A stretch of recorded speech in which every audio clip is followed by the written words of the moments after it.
Yo, welcome back to After Office Podcast Pura Group. Bersama saya, Adi. Hari ini kita kedatangan seorang tamu yang sangat spesial ya. Paket lengkap, komplit. Beliau ini adalah seorang leader, seorang ilmuwan, seorang praktisi, dan tentunya saat ini menjabat juga sebagai seorang General Manager Teknik Unit Coating and Adhesive. Kita sambut Bapak Andy. Bagaimana kabarnya Pak Andy? Alhamdulillah kabar baik. Sehat ya Pak ya? Sehat selalu. Ini energinya luar biasa sekali nih Pak Andy ini. Semangatnya nih sangat menunjukkan apa ya, kobaran yang pura banget gitu ya Pak ya. Wah ini masuk ini kayaknya. Siap. Pesan sponsor itu Pak. Siap. Menunjukkan jiwa yang berkobar-kobar Pak. Seperti itu. Harus Mas. Ya Pak Andy. Pak Andy ini kan saya ini banyak dapat info ini Pak sebenarnya Pak. Saya ingin cross check dulu sebenarnya Pak. Siap, monggo. Pak Andy ini memiliki ketertarikan dan minat yang tinggi ini pada dunia pengetahuan nih Pak. Kimia Pak. Ya. Kenapa Pak? Langsung jawab Mas. Iya Pak, langsung saja Pak. Boleh, Pertama ini kan saya lulusan teknik kimia Undip. Ya, pasti otomatis kan ketertarikan itu ada, relationnya ada. Makanya sampai sekarang ini saya masih banyak juga membaca artikel-artikel yang mengenai kimia, termasuk saya berlangganan majalah Science yang berhubungan dengan kimia masih sampai saat ini. Sampai saat ini Pak ya. Dan terakhir kemarin kita juga masih berkomunikasi dengan pihak university pendidikan dengan UGM. Itu dengan profnya kimia Bapak Prof Rohmadi. Oke. Iya, masih diskusi mengenai dunia kimia dari yang dulu awal-awal alchemy sampai sekarang ini kimia yang modern. Oke. Iya. Baik. Ngomong-ngomong soal kimia Pak, itu kan sebenarnya kita berbicara banyak sekali molekul, unsur dan lain sebagainya. Saya sebenarnya dulu pernah ini Pak, minat pada kimia Pak. Pas SMA ya, cuman kemudian tidak nyampe Pak saya ini sebenarnya Pak untuk hitungan unsur-unsur ini. Bagaimana kok seorang Pak Andy ini masih bisa menekuni dan masih bisa update nih Pak sampai saat ini? Kuncinya cuma satu Mas, seneng ya Pak. Iya, happy, seneng. Dulu saya di di SMA, saya IPA, saya kimia juga seneng, dan alhamdulillah dulu tuh ya lumayan jago lah Mas. Kayak sombong ini ya. Lumayan jago. Dulu sering kalau di SMA itu kan ada mencongak. Yeah. Mencongak itu dalam artian seperti matematika, ada pertanyaan jawab. Okay. Kalau jam pelajaran terakhir biasanya cepet-cepetan pencongak kimia bisa keluar duluan. Oke. Jadi pelajaran belum selesai 2 jam pelajaran mencongak, biasanya saya bisa dapat ya nomor 1, 2, 3 lah. Mencongak itu dapat itu Mas itu. Oke. Terus bisa keluar duluan langsung ke kantin Pak ya pasti ya. Biasa Mas. Anak SMA seperti itu ya kita manfaatin jajan di kantin. Oke. Nongkrong dulu. Tapi selesai pelajarannya. Mantap. Contoh yang baik sebenarnya nih. Kalau yang pada umumnya kan biasanya ke kantin dulu ya Pak ya. Ke kantin dulu. Ini beda. Enggak masuk kelas sampai pulang biasanya ini, gitu. Saya istilahnya kalau zaman dulu SMA itu cabut, tapi cabut yang dilegalkan. Wih, cabut yang dilegalkan, istilah menarik ini, cabut yang dilegalkan ini. Kalau zaman sekarang saya nggak tahu ya istilahnya anak SMA itu cabut atau keluar dalam jam kerja, jam sekolah ya, jam sekolah. Tapi ini dulu legal Mas saya. Oke. Iya, Pak, pada akhirnya kimia ini yang membawa Bapak pada cita-cita atau pekerjaan yang dilakukan ya Pak ya, hingga hari ini ya. Boleh tahu dong Pak, awal pertama di Pura ini Pak, bagaimana nih Pak kok bisa ke Pura? Apakah sebelumnya ada tempat lain dulu yang dimasukin? Ada, saya di Pura itu tempat yang ketiga. Perusahaan yang ketiga. Saya zaman waktu masih kuliah saya udah kerja. Jadi saya kerja sambil kuliah. Saya kerja di PT Rodeo. Perusahaan garment. Saya di bagian dyeing. Di sana juga bikin formulasi untuk pewarnaan, warna untuk kain, ya, warna kain. Selama 1,5 tahun, hampir 2 tahun, Mas. Ya, after dari rodeo saya pindah ke PT Horizon Angel, perusahaan Spanyol bergerak di bidang kayu. Kayu. Iya. Di sana saya pertama sebagai QC quality sampai akhirnya jabatan terakhir saya wakil plant manager. Oke. Selama 3 tahun. Selama 3 tahun. Iya. Itu berarti saat itu usia berapa, Pak?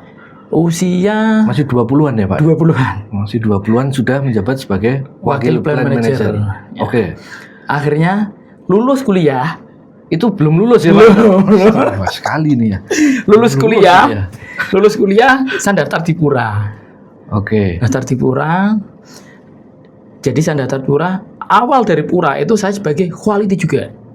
Quality control di unit offset. Offset. Jadi saya jabatan dulu waktu di Horizon sama sekarang yang di mana di Pura turun, Mas. Ya, mulai start from zero again. Nah, tapi kan dari pengalaman tadi Rodio di bidang kain, Horizon di bidang kayu, sekarang di bidang paper. Iya. Nah, harusnya lengkap, Mas, ini. Betul. Ya. Oke, terus berarti masuk ke offset itu turun ya, Pak ya? Dan itu posisi baru selesai kuliah ya? Benar. Oke. Mengawali di unit offset sebagai quality control. Yes. Apa, Pak? Tantangan yang ada pada saat itu, Pak? Berarti kurang lebih sudah berapa lama, Pak? Hampir 20 tahun. Hampir 20 tahun. Berarti 2000 awal ya, Pak? 2005. 2005 ya.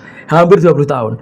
Kalau kita ngomong sekarang ini Pura, sekarang kan masuk ke Kudus kelihatan mewah ya. Dulu memang sudah mewah, kelihatan megah kayak gitu kan. Yang di head office. Tes itu dulu selalu di head office. Tesnya waktu tes penerimaan.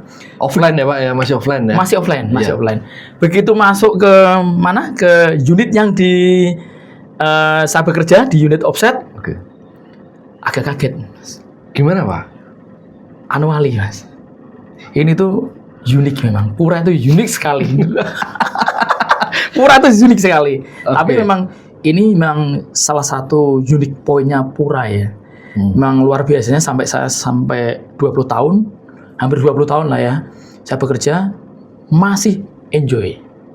Masih enjoy. Meskipun dari Horizon tadi saya wakil plant manager turun sebagai quality control, tapi secara pekerjaan lebih luas, Mas. Pekerjaannya sebagai quality, karena Pura itu kan ternyata setelah saya tahu di dalamnya itu Pura itu nggak cuma satu unit. Ya kan ternyata banyak itu kan. Banyak ya, Pak kan? Ya. Dan itu integrated. Betul. Nah, itu yang nggak ada di Indonesia maupun di dunia. Yang seperti Pura. Nah, hampir 20 tahun, Pak, mengawali dari offset hingga saat ini ada di unit coating and adhesive. Perjalanannya gimana, Pak? Setelah dari offset lalu kemana hingga sampai ke ini, Pak? Secara makro dulu aja ya. Boleh, silakan. Boleh, Pak. Secara makro itu kan saya dari unit offset, saya hampir 15 tahun. 15 tahun di offset. Ya, 15 tahun offset. Terus saya pindah ke unit yang kedua itu di TSS 02, hampir 3 tahun. Setelah dari TSS 02 saya sekarang di unit coating dan unit adhesive. Berarti di coating ini kurang lebih di tahun 2020-an ini ya, Pak ya? 22 lah ya. 2022 ini 2022. Ya, Pak ya. Nah, dengan pengalaman yang sudah cukup lama ya, Pak ya, ini di Pura bisa dibilang kan dari offset ini 15 tahun sendiri, di TSS kurang lebih hampir 3 tahun. Bagaimana, Pak, rasanya, Pak? Rasanya? Iya. Masih kurang terus. Masih kurang, Pak ya. Kalau kita ngomong, kita minum air garam itu, main air laut, semakin minum semakin haus. Iya. Semakin minum semakin haus ya. Iya. Semakin saya dalam semakin saya haus. Menarik berarti sekali. Masih banyak ini di Pura itu yang bisa di develop, dikembangkan, dan Pura itu bisa menjadi lebih besar dari sekarang ini. Pak, saya ini dapat info juga. Pak Endi ini kan terkait dengan pengetahuan ya, khususnya sains atau ilmu yang spesifik di kimia ini tadi ya, Pak ya. Itu kan memang suka mengulik. Dan tadi tepat banget nih Pak Endi barusan ngomong semakin minum air garam semakin haus gitu. Air laut ya. Air laut semakin haus nih. Bagaimana sih Pak mengaplikasikan itu semua, Pak? Atau istilahnya kan ini berarti Pak Endi ini mendapatkan sebuah lahan ya, bidang yang wah aku bisa ini tak cocok ya itu ya. Tak kembangkan atau aku juga mengembangkan diri atau tak praktekin lah semuanya. Implementasi itu bagaimana Pak? Jadi Pura itu kan sekarang ada sekitar 30-an ya, 30 unit. Ya. Saya di 4 unit ya berarti offset, TSS 02, coating dan adhesif. Yap. 4 unit. Semuanya itu beda karakter. Oke.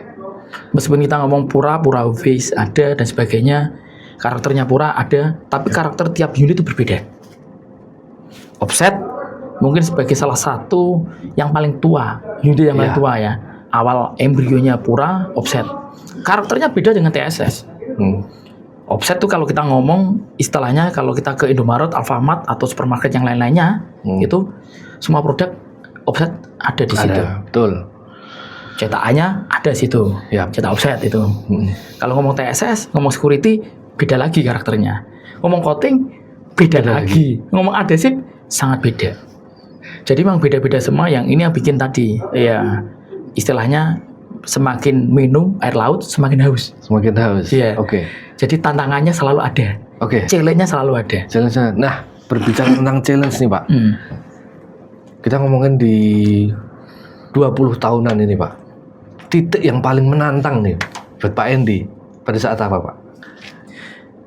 Paling menantang ya memang satu itu pada waktu saya dapat project di offset ya, itu saya dulu suruh bikin kemasan yang tidak luntur. Oke. Karena awal-awal dusnya rokok ini, kemasan rokok ini kalau dibawa pergi masukin kantong ya kan, kena keringet luntur. Luntur. Kalau bajunya putih, kalau bisa hitam luntur itu nggak apa-apa. Betul. Ini kan, tapi kalau putih ngecap pasti. Iya. Itu kan jadi masalah. Oke. Jadi masalah. Dulu tuh kerjasama antar beberapa unit. Ada unit Dekorindo, terus unit Indo Stamping. Ya.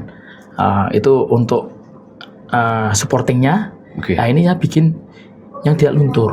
Yang tidak luntur ya? Tidak luntur. Nah ini tantangan yang awal. Jadi saya tuh masih sekitar hampir nggak ada setahun ya. Setahun saya suruh challenge bikin itu. Dapat Mas akhirnya. Bisa ya Pak ya? Bisa bikin formula tinta warna hitam, aplikasi di PC warna hitam ya. Itu nggak luntur. Dapat Mas. Meskipun ya dalam tanda kutip pada waktu itu, kalau kita ngomong sekarang flashback, beda banget. Pada waktu itu unit offset fasilitasnya sangat sederhana, R&D-nya sederhana, tempatnya quality controlnya sederhana, sangat sederhana. Oke. Saya bikin mixer masih pakai gagang itu, waktu itu gagang kayu Mas. Manual Pak itu? Manual Mas itu. Diaduk biasa berarti? Awalnya gitu, Okay. mixer terus kayu, ya seadanya, tapi ini dapat.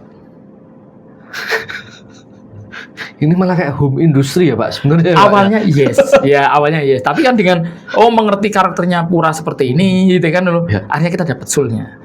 Oke. Nah Pak, dari kesederhanaan yang saya tangkap ini Pak, kesederhanaan ini kan sebenarnya kalau mau kita lihat pada Pura Group ini kan ini yang membuat Pura bisa terus berkembang Pak. Artinya tidak harus bergantung pada aku harus punya alat ini untuk bisa memproduksi ini gitu Pak. Kan tidak seperti itu Pak. Nah, untuk hari ini Pak, itu kondisinya bagaimana Pak? Jauh lebih baik. Sangat lebih baik. Dan itu momentumnya harusnya momentum membuat teman-teman ini jadi lebih pede harusnya, karena fasilitasnya jauh banget. Alat-alatnya laborat jauh banget. Jadi kita mau cek apapun bisa. Sekarang integrate antara Pura yang unit offset, roto, alat-alatnya saling melengkapi. Oke. Lengkap banget. Sama sekarang juga ada literasi kita ke Sivitas Akademis, termasuk ke UGM, ke Undip, ke ITB, itu kita bisa kerjasama sekarang. Jadi kita harusnya lebih powerful ya impact-nya ya. Lebih hebat lah harusnya Mas. Tapi kalau berhubungan dengan universitas nih Pak, misalkan yang terakhir tadi Bapak sebutkan ke UGM gitu ya Pak. Bentuk kerjasama apa Pak yang sebenarnya bisa peroleh katakanlah dengan berkunjung ke sana atau dari UGM berkunjung ke sini gitu apa Pak? Jadi kalau kita ngomong secara akademis itu kan rata-rata penelitian tuh banyak Mas. Tapi aplikasi ke dunia industri itu yang sedikit. Jadi ada gap antara dunia akademis sama dunia industri. Nah, saya kemarin sebagai wakilnya Pura ke UGM, ini sebenarnya kita mau meminimize antara gap dunia akademis ke dunia industri.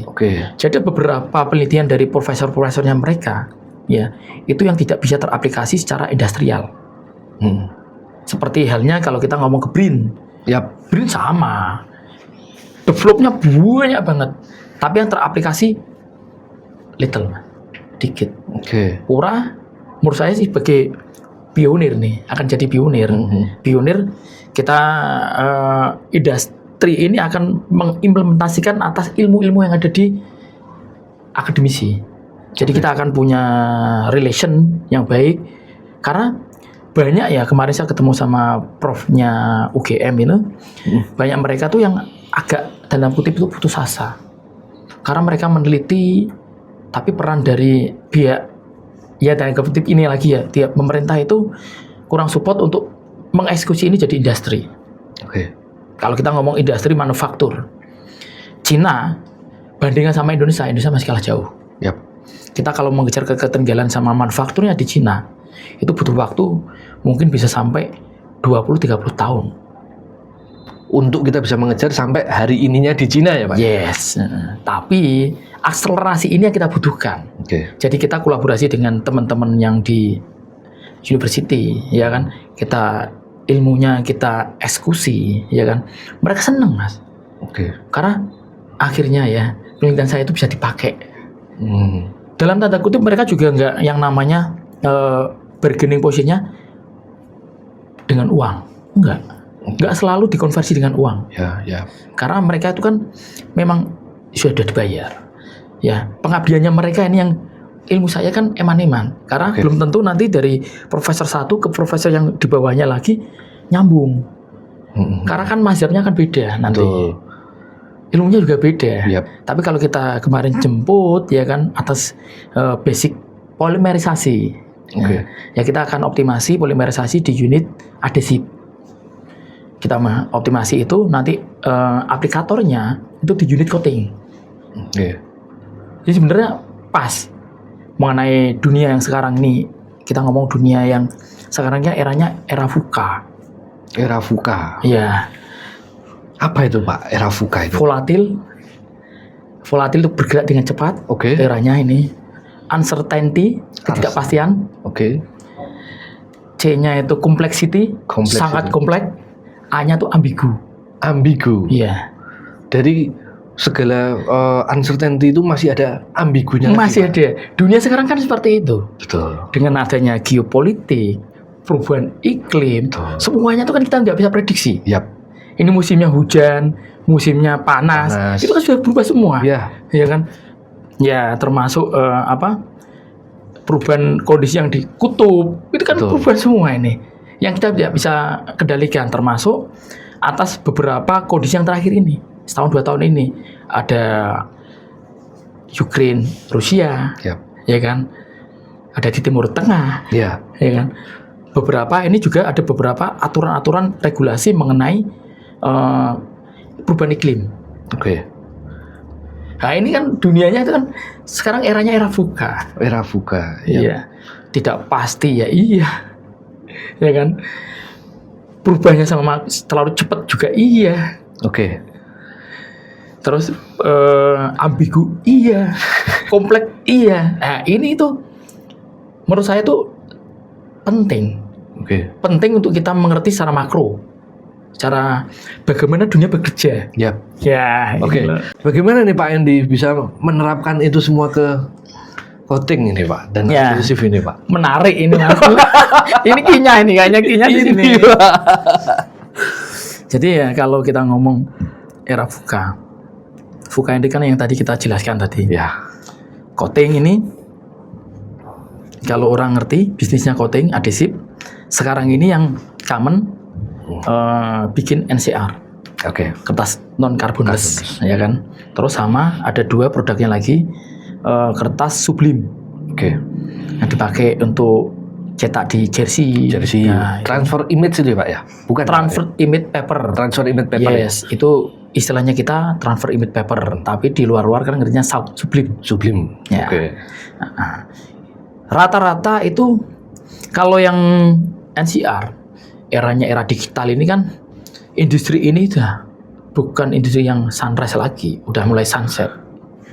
Oke. Memang zaman awal-awalnya coating dengan adanya industri ini pertama kali di Asia Tenggara, Mas.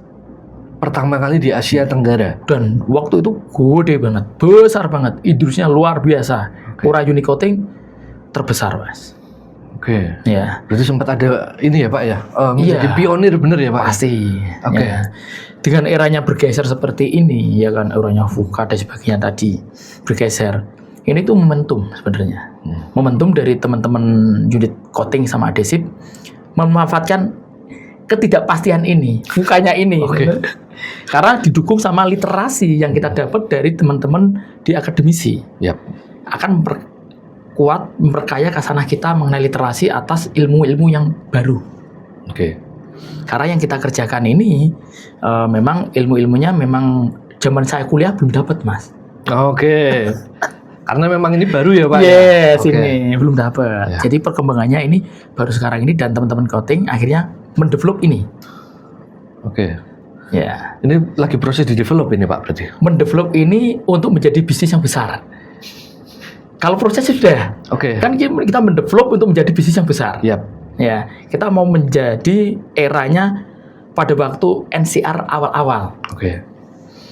Jadi coating targetnya ya memang pengen menjadi penyedia kertas nanti dalam tanda kutip yang memang ramah lingkungan. Ramah lingkungan. Ya, ramah lingkungan, bisa didaur ulang, ya kan? Bisa sustainability-nya ada. Nah, itu yang akan kita kerjakan.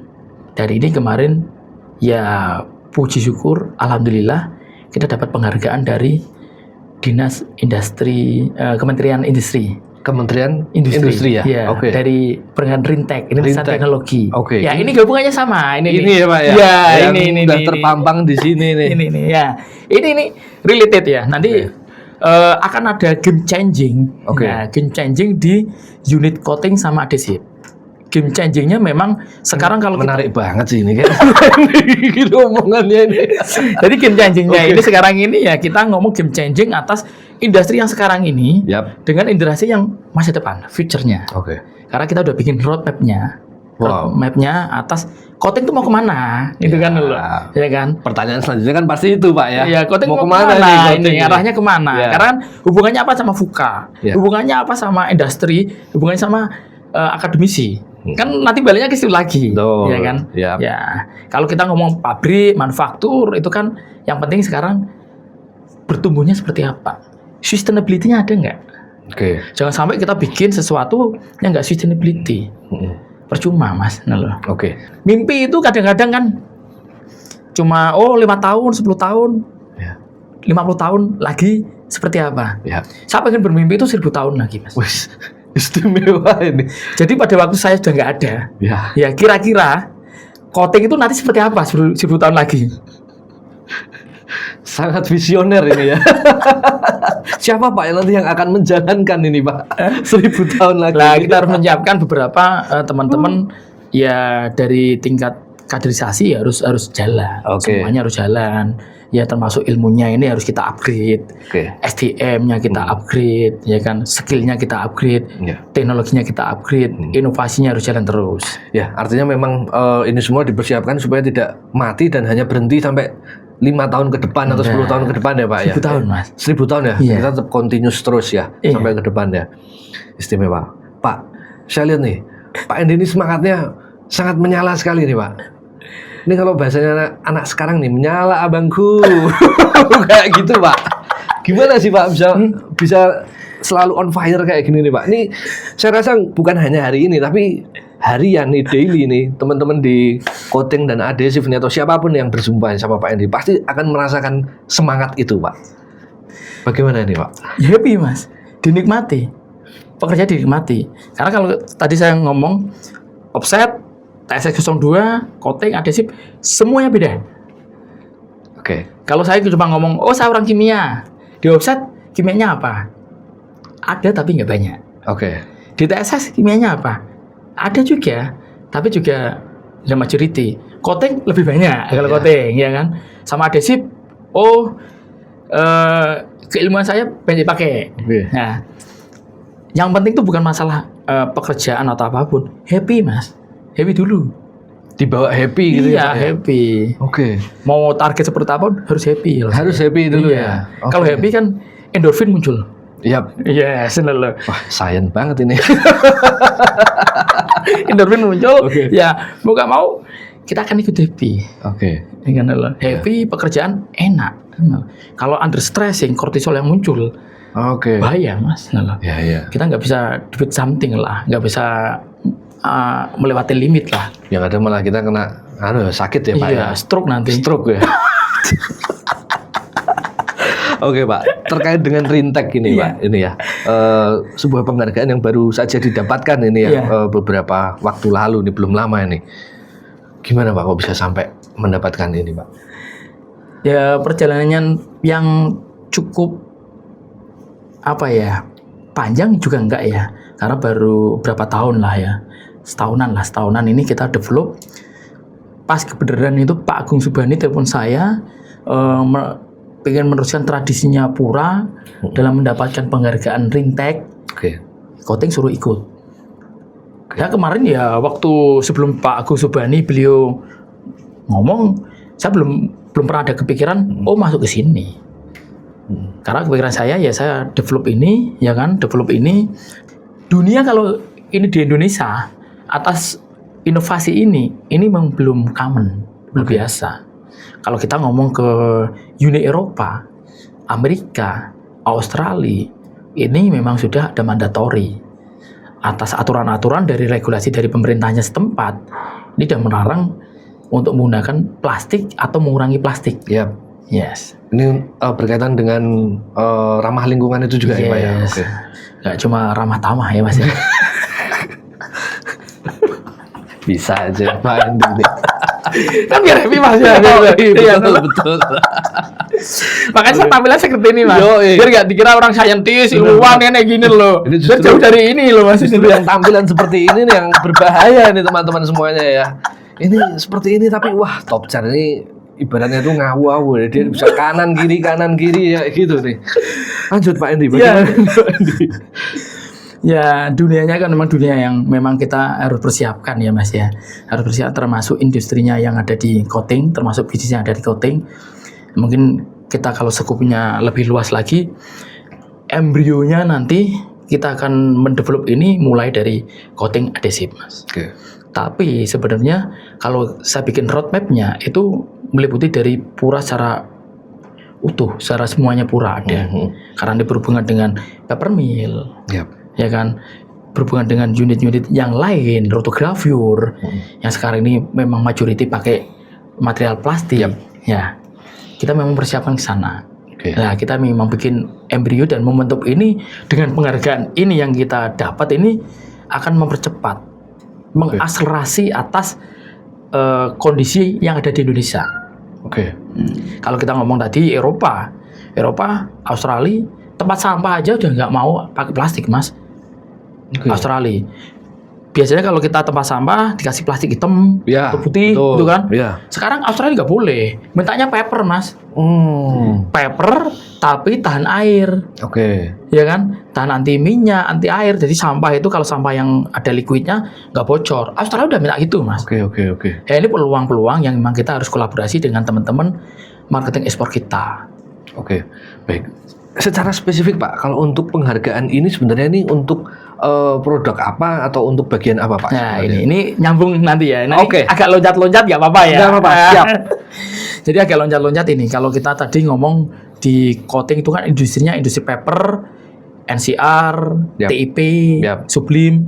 Nah kita akan jadi dua bisnis nanti. Yang satu itu food, yang satu non food. Non food yang existing jalan sekarang ini. NCR dan lain sebagainya. Yap. Yang food ini termasuk yang kita lagi creating bisnisnya. Oke. Ini termasuk yang lagi bikin cup kayak gitu-gitu juga, Pak. Salah satunya kita sudah develop dengan biaya multinational company itu untuk cup ya. Cup itu termasuk salah satunya kita bikin papernya. Papernya. Iya, papernya untuk cupnya ini sudah tanpa ada lapisan polietilen, PE. PE, Iya. oke. PE yang selama ini selalu ada di kemasan-kemasan pada umumnya kayak plastik-plastik gitu ya, Pak. Benar. Kertas yang sekarang ini juga masih ada PE-nya. PE-nya, Mas. Oke. Sebagai barriernya. Oke. Ini yang kita develop sudah melewati ini, Mas. Oke. Iya, kita nggak pakai plastik. Oke. Jadi paper kita coating, nggak ada plastiknya. Bukan dari turunannya dari minyak bumi. Oke. Ya. Organik ya, Pak ya? Jadi biopolimer. Biopolimer. Iya. Polimer berdasarkan basisnya water based. Oke. Ya. Artinya itu sudah tidak ada kandungan PE-nya, Sudah ada dan bisa terurai. bisa terurai, Iya. aman untuk manusia juga. Iya. Oke. Gimana Pak kok bisa menemukan itu, Pak? Lagi nongkrong kah, ngopi, wah ini aku bikin biopolimer nih, seru nih kayaknya, atau gimana prosesnya nih, Pak? Sebenarnya bukan ya. Bukan kayak gitu. Sebenarnya simpel ya. Kalau kita ngomong berita dari internasional ya, dari Eropa, dari Australia itu kan mereka sudah kenceng ya. Dia kampanyenya kenceng. Betul. Greenpeace kampanye kenceng sekali. Ini kan kenceng sekali mengenai dunia ini kan perubahan iklimnya sangat cepat. Tadi saya sampaikan di VUCA ini perubahan iklim. Ya ini kan efeknya dari beberapa kalau kita breakdown itu kan dari sampah plastik. Ya. Sampah plastik akhirnya bisa terurai mengakibatkan perubahan iklim secara global. Ya. Kampanyenya kan seperti itu. Yap. Ya, dari situ kan ada beberapa metodologi. Sebenarnya metodologi itu yang kadang-kadang saya baca dari jurnal-jurnal yang muncul dari teman-teman akademis itu ada teknologinya. Oke. Cuma memang belum diaplikasikan secara industrial. Mereka masih bikin kayak seperti pengganti plastik itu dari ketela. Ya kan? Ya ada. Tapi sampai sekarang ini kan kita belum jumpa. Kita muncul sebagai momentum. Kayak generasinya Z, generasi Alpha yang sekarang ini nanti ini kan ngomong generasi Z ini, generasi Alpha. Mereka kalau kita ngomongin mengenai ramah lingkungan tertarik. Betul. Packaging kalau kita ngomong beli GoFood, ya kan? Tambah yang ramah lingkungan 2.000, 3.000, nggak ada masalah mesti. Pasti ambil ya Pak ya? Ambil kan, mesti pilihnya yang itu. Oke. Generasi-generasi yang sekarang ini. Makanya generasi ini kan demografinya paling gede sekarang. Yap. 5 tahun lagi ini kan pemimpinnya. Ya. 5 tahun, 10 tahun lah pemimpinnya. Betul. Lah kita sebagai generasi di atasnya, ini menyiapkan supaya ini generasi sini itu ngambil nanti. Oke. Nggak banyak teman-teman orang seperti Pak Andy yang sudah bisa melihat masa depan ya, secara future akan seperti apa, dan ini menyusupkan ke generasi Z, begitu ya, untuk membina gitu. Gimana Pak proses membina teman-teman di Goting nih Pak, khususnya yang generasi Z ini Pak? Ya seperti ini Mas, kayak kita gini, kemarin sempat Goting ini ya kayak saya sebagai narasumber juga ngomong ke teman-teman generasi Z ini dikumpulin, ada pertanyaan, ada unek-unek, tanya jawab, ya seperti itu di kafe. Oke. Gitu.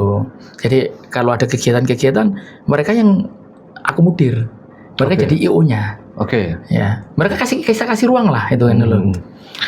Karena memang generasi Z ini kan meluap-luap ya Pak ya. Sekarang banyak, kalau saya lihat memang banyak terpengaruh oleh dunia luar sebenarnya. Ya entah dari media sosial, entah dari lingkungan di sekolahnya atau pengalaman-pengalaman sebelumnya, itu yang membuat kalau bergabung di sebuah perusahaan itu kan akan banyak maunya lah istilahnya kayak gitu. Nah tapi kan juga tidak minum ya, saya? Boleh silakan. Kalau mau dituang lagi saya tuangkan Pak, tambah dulu mungkin. Cukup. Nanti aja. Nah ini kan banyak maunya gitu ya. Sebagai perusahaan itu kan kita pasti tidak akan langsung melarang, tapi tidak sepenuhnya memfasilitasi juga. Ya. Jadi ada tarik ulurnya, istilahnya seperti itu. Ya. Nah, Pak Endi ini menurut saya menjadi salah satu yang bisa memberikan itu, mewadahi itu, memberikan apa istilahnya makanan bagi kita semua yang masih Gen Z, share pengalaman. Ini kan tentu sangat menarik sekali, terlebih di usia yang terbilang muda ini ya Pak Endi ini masih sangat muda ini ya Pak ya. Saya ya 11-12 enggak 11-12 lah. Tapi ini sangat muda bisa ada di posisi ini kan sesuatu yang luar biasa. Dan ini Pak, satu hal Pak, dari Gen Z ini kan sulit untuk berproses Pak. Yes. Sangat sulit untuk berproses, bisa disadari itu Pak. Yeah. Jadi maunya ya hari ini seperti ini, tidak perlu nunggu waktu lama, aku pengennya kayak gini, atau aku sudah pengen langsung ada di posisi ini dan lain sebagainya. Gimana nih Pak? Di khusus ini ya, khusus di coating adhesive ini kita bikinkan grup Mas. Oke. Jadi grup Gen Z itu ada grupnya. Ya. Grupnya mereka sendiri itu ada. Jadi mereka itu kumpul, ada grup WA-nya, ada event-event sendiri. Jadi saling menguatkan. Kita susupin memang beberapa ada yang masuk ke generasinya ini. Ya, supaya mengerti gapnya antara generasi kita ke Gen Z ini, tahu supaya tahu kira-kira itu pimpinan atau generasi di atasnya itu pengen seperti apa sih. Ya ada yang bisa masukkan. Jadi tidak semuanya tuh bisa menerima. Tapi dengan adanya komunitas, ya kan, ada grup, itu kan mereka saling bertukar informasi. Oh ini loh seperti ini karepnya, bukan atas pikirannya mereka sendiri. Ya, dan di grupnya mereka, pengennya apa? Ini juga ada bridge-nya, ada jembatannya, ada penghubungnya ke kita. Betul. Jadi teman-teman Gen Z-nya coating adhesive pengen ini loh Pak. Ya udah, ada yang menghubungkan. Kalau kita ngomong langsung ke Gen Z semuanya ini tanpa ada campur tangan yang lain-lain ini, ya mungkin nasibnya banyak perusahaan-perusahaan yang wah ini generasi yang sulit diatur. Ya, generasi yang memang semaunya gua. Kalau mau nggak cocok ya keluar. Yes, ya kita nggak mungkinin itu. Dan itu memang jadi tantangan. Makanya kita bikin satu forum atau ekosistem ya. Kalau kita ngomong ekosistem itu di coating adhesive, ekosistem yang bisa saling menguatkan. Gitu Mas. Jadi jembatan-jembatan tadi itu menjadi penghubung yang baik ya Pak ya. Yes. Sejauh ini ya. Terus bagaimana Pak untuk bisa menarik Gen Z ini kan kadang juga mageran ya Pak ya. Yeah. Untuk istilahnya mereka punya mau terus ya coba kita tengahin lah gitu. Tapi kan kadang walaupun udah ditengahin gitu juga tetap masih ngapain ini ngapain. Makanya style saya harus berubah Mas. Saya harus makanya kan tampilan saya seperti ini loh. Iya supaya di antara mereka masih masuk lah ini akhirnya. Generasinya masih masuk itu kan loh. Berarti memang kita tidak hanya ini ya Pak menyalahkan atau kita tidak hanya berfokus pada Gen Z, tapi kita juga harus mau membuka diri ya Pak kepada mereka. Betul. Ya Pak ya. Dengan kita terbuka, dengan kita juga mengikuti arahnya mereka, itu akan bisa lebih enak ya Pak jalan. Iya, biar terjadi komunikasi dua arah. Betul. Iya. Oke. Nah, ini Pak Gen Z ini terkait dengan saya masih ingin ini Pak membahas rinteknya ini Pak. Ini saya menarik banget ini Pak karena ini futuristik sekali gitu. Yes. Selain apa ya? Selain apa yang bisa dikembangkan, tapi value dan nilainya ini yang sangat menurut saya sangat berharga gitu loh Pak. Ini menurunkan ini dan mengarahkan kepada tim bagaimana Pak? Ya emang nggak mudah Mas. Karena ada gap ya antara informasi yang masuk, informasi menjadi data yang harus kita olah menjadi suatu eksekusi, ya kan? Ini ada gap memang. Pada waktu saya ngomong inovasi ini dan sebagainya atas teknologi ini, banyak teman-teman yang memang merasa pada awal-awalnya itu buat apa? Ya kan? Betul. Kita udah bisnis ini kok, beda ini. Karena 180 derajat berbeda. Ya itu tadi, kita harus punya penghubung lagi Mas. Ya kita harus sering berkomunikasi ke teman-teman. Ini loh, kita kasih artikel-artikel. Oh ini loh, di Eropa. Oh ini loh, dunia bergerak seperti ini. Saya kasih artikel-artikel. Di Indonesia memang belum Mas. Karena regulasinya itu juga dari pemerintah belum 100% itu support. Belum. Kalau Australia 2023 di awal tahun mereka udah ban memang, nggak boleh. Regulasi di Indonesia masih abu-abu. Ya. Pak Yakobus itu kan selalu menekankan yang namanya inovasi gitu untuk kita semua. Bagaimana ini Pak menghadirkan inovasi-inovasi ini supaya yuk kita bisa creating sesuatu yang baru nih. Saya pengen memang ya waktu awal saya masuk ke coating adhesif ya kan, pengen menjadi teman-teman R&D menjadi R&D center. Oke. Ya, R&D center karena kan saya akhirnya rekrut beberapa teman-teman baru yang memang dari background yang berbeda. Yap. Ya kalau saya cuma mengandalin anak-anak yang sudah lama, yang mungkin mindsetnya cuma ya itu aja, akan berbeda. Makanya kan saya hadirkan beberapa teman-teman yang punya pandangannya berbeda mengenai dunia seperti ini, dunia bergerak seperti ini. Itu menjadi triggernya. Supaya mereka itu bisa mempersuasi. Akhirnya suka nggak suka bergerak. Ya kan? Dunia kan udah berubah. Kalau kita karbon, kalau zaman-zaman sekarang nggak seneng pakai nota. Udahlah, guris gitu kan. Bener. Di kereta api aja kita nggak masuk sekarang nggak perlu cetak tiket, Pak. Iya. Masuk kita tinggal masuk aja ya, ke Perles. Nah kan dari data-data itu kita sampaikan juga ke teman-teman, datanya itu dari tahun ke tahun itu akan turun terus. Nah ini kalau kita nggak bergerak, kita akan kehilangan momentum. Kita pada waktu nanti di titik terendah, tapi kita nggak punya daya ungkit untuk menjadi sesuatu yang baru, kita akan terendah terus. Makanya ini salah satu ya akselerasinya juga teman-teman. Karena teman-teman ngerti, kita sering komunikasi kayak gitu, ya bisa jalan, Mas. Dan sekarang teman-teman kencang sekarang. Jadi menjadi penyemangat buat teman-teman di sana. Dan juga ya kita edukasi juga ya Pak ya, perlahan terkait dengan realita yang sudah ada, bagaimana sebuah brand itu juga akan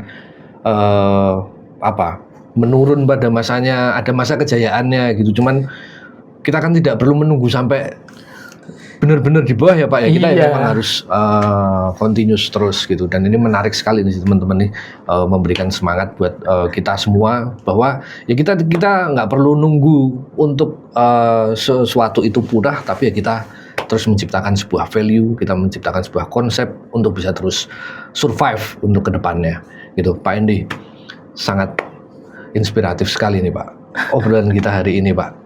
Boleh dong Pak kasih closing statement untuk teman-teman muda, untuk teman-teman di Pura ini, kita ke depan bagaimana Pak harus bisa survive ini Pak dan beradaptasi Pak. Kalau saya mengutip dari Pak Yakobus Busono, ya jangan pernah memadamkan mimpi. A matter of time.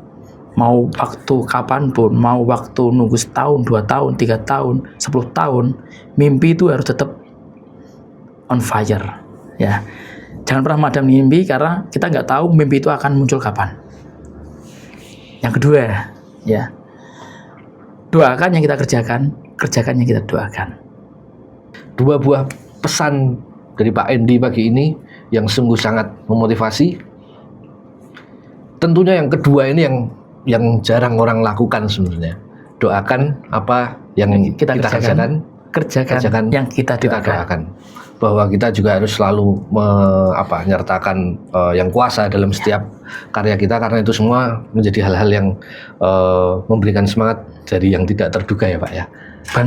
Banget. Oke, Pak Endi, terima kasih sekali sudah hadir di After Office ini, diluangkan waktunya dari segala kesibukannya ini, sangat inspiratif. Semoga apa yang bisa kita obrolkan, kita bicarakan pada hari ini bisa menginspirasi buat teman-teman semua. Gitu.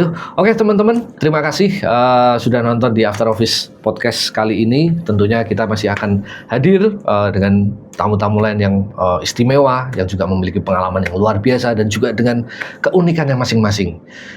Saya Adi Nugroho bersama dengan Pak Endi. See you. Thank you Pak. Mantap sekali Pak.